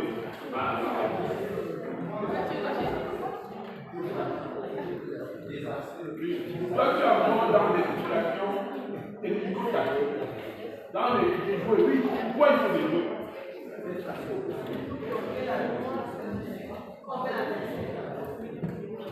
Donc, tu comprends que, au-delà d'expliquer les entraîneurs que nous sommes, d'expliquer le comment est-ce qu'on fait le contrôle orienté, comment on fait la balle cassée, pourquoi on fait ça. Donnez-vous, il faut rendre ça vivant. Et pour le dire le pourquoi, vous êtes obligé d'avoir un contexte précis. Comme disait un entraîneur que j'ai dit, tout est bon au basket, ça dépend du contexte. La passe entre les gens que je vais t'interdire parce que je dis que tu es en retard, dans une situation, il n'y a que la passe là parce que le défenseur a fermé ici, il a bloqué là-bas, il faut créer l'espace.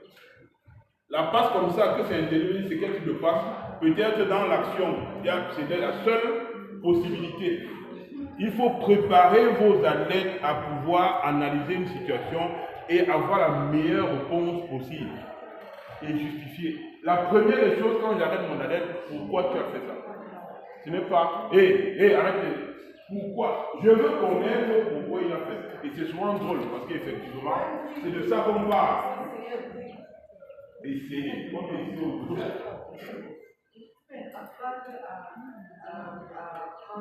Tu es derrière c'est intéressant. Alors tu peux rebondir là-dessus, dire effectivement, ce livre aurait été utile si c'était dans ce contexte précis, je dirais que c'est encore mieux d'efficace. Quand vous voulez dire 2 touches de balle, pourquoi vous dites 2 touches de balle? Parce que vous voulez créer, le ballon va plus vite. Si tu commences à faire 2 pour un dribble passe, Si tu fais 2 dribbles, la défense va pas se replacer. Pourtant, 2 dribbles, je ne veux pas te dire que tout le monde est derrière. Tu fais un dribble, tu t'arrêtes, tu fais le coup, tu arrêtes, non, dans ce contexte, il faut aller plus rapidement. Ouais. C'est la justification de votre geste qui donne du sens.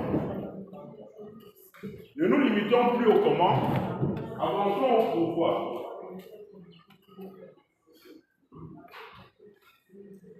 Pour les entraîneurs, un petit exemple, un jeune du club, auparavant assidu, commence à rater quelques entraînements. Et vous en discutez avec lui et il vous dit qu'il ne sait pas trop. Il s'amuse donc d'abord et que du coup il a un peu moins envie de venir s'entraîner. Si vous lui demandez ce qu'il amusait avant, ce qu'il aimait, si la réponse est claire et si vous pouvez réintroduire cet élément qu'il amusait, faites-le sans attendre. Il dit, coach, j'aimais bien la partie jeu. Il y a souvent mes enfants, parce que je suis souvent énervé, en match, on m'a dit qu'ils ne connaissent pas faire le passe bas. J'ai l'impression que c'est la honte que mon équipe ne veut pas jouer le passe bas. Je commence à faire que les passes bas. Mais coach, j'ai dit que coach, est-ce qu'on peut faire le loup?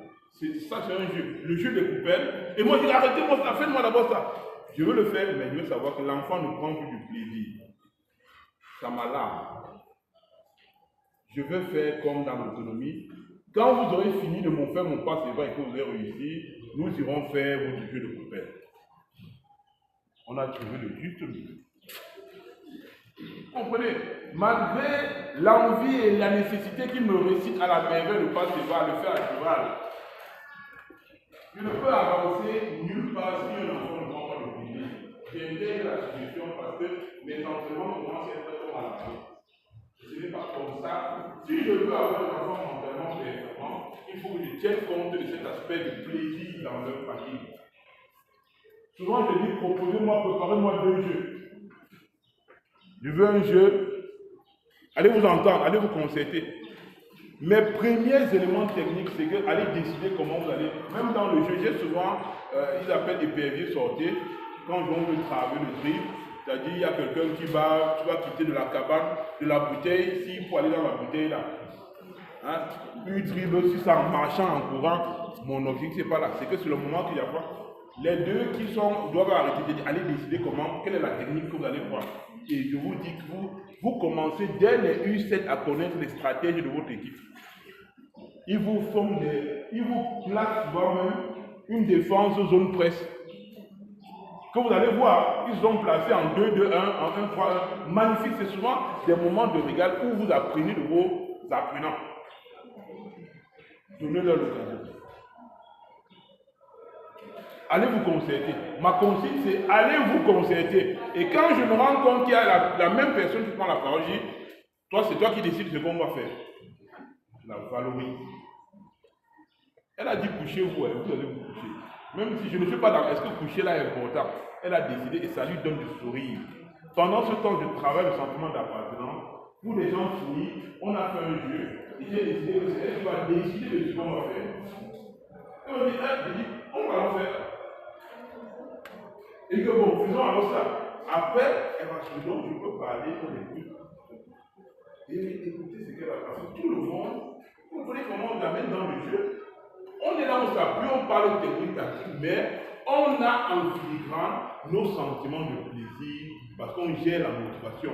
On injecte dans notre contenu au fur et à mesure des aspects de la préparation mentale. Plus précisément de la motivation. Oui. Et si c'est la survenue, par exemple, d'une nouvelle passion? Une nouvelle passion? Comme un boomerang. C'est comme mon nom. Vraiment, c'est comme. Laisse-la, laisse-la. Oh, tu me dis là, ça me fend le cœur un peu parce que j'ai perdu 2 bonnes joueuses. U11. Moi, je savais que j'avais un projet région. Elles ont décidé d'aller au foot. Tu fais ça. Ça me fait encore mal. J'ai mal, mais j'ai laissé. Le jour où elle est venue me dire, coach, tu vas aller, ses parents m'ont envoyé dans le quelque chose, mais bon, il me respecte quand même, il m'appelle toujours. Avant de mettre dans le groupe des groupes, il m'appelle. Le père m'avait alarmé que je ne veux pas que ma fille aille au foot, mais elle va aller faire des essais. Le jour qu'elle partait, comme un parent part, mais ça dit ici, tu es. J'ai mal parce que ça a bousillé le projet. Une fille que si tu la mets dans n'importe quel sport, tellement j'avais préparé cet enfant dans le multisport que tu la mets dans n'importe quelle discipline, elle va.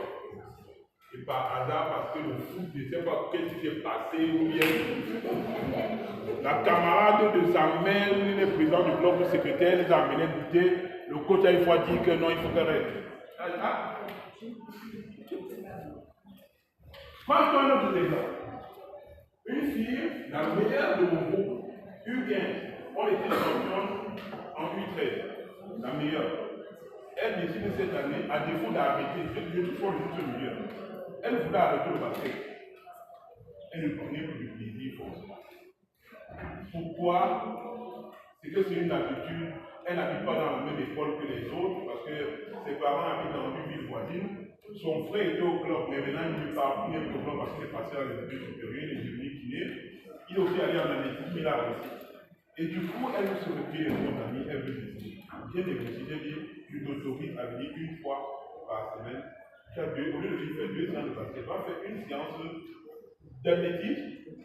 Et au lieu d'être contre l'athlétisme, je lui ai plutôt expliqué les biens fondés de l'athlétisme.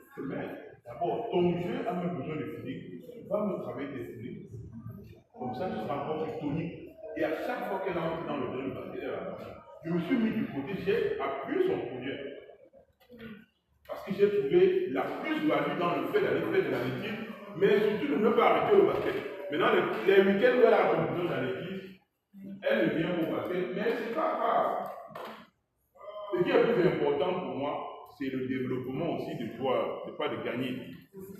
Et sachez que à ses yeux, ma capacité, les parents ne savaient pas comment elle devait faire. J'ai lui ai envoyé le diagnostic motivationnel, elle a rempli. Je l'ai appelé au téléphone, je lui ai dit il faut qu'on parle. Mais je n'ai pas, parce qu'elle était jeune pour comprendre tous ces éléments. J'ai dit, elle est venue à ma table, oui, coach, je veux plus venir. Mais super. Aujourd'hui, quand elle a fait nos entraînements le jour, quand je vois quelqu'un entrer, elle vient avec une envie, du plaisir, et moi j'ai gagné. Rien à voir avec, vous savez, cette notion m'a permis de préserver cette étape. Parce que je sais qu'elle est mordue, je veux ménager. On a fait le compromis. Ceux qui ne peuvent plus accepter, j'ai accepté, je veux faire quoi? Et va dire à sa fille, enlève la budget qu'elle vient de me passer. Moi,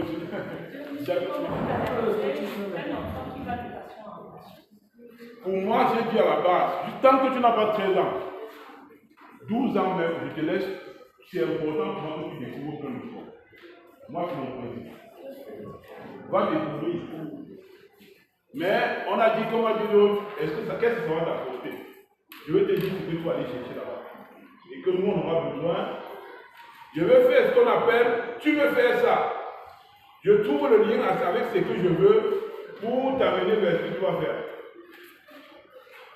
Tu ne veux plus jouer au basket. Moi, je veux dire que tu veux faire ça. Moi, ça va même te permettre de bien faire ça. Donc, même si tu te permets trop, on trouve le compromis. Donc, oui? Ok. Ok, une petite pause quand même. Oui. Mais on ne va pas, on a fait d'abord 1 heure dans les vagues. Donc, ceux qui veulent aller prendre la pause là, comment on ne va pas que vous avez ce sur là, parce qu'il y a des photos à prendre. Oui, il y a des photos à prendre. Aussi, on va en profiter pour faire ça tout d'un coup. Oui, ma grande, vas-y.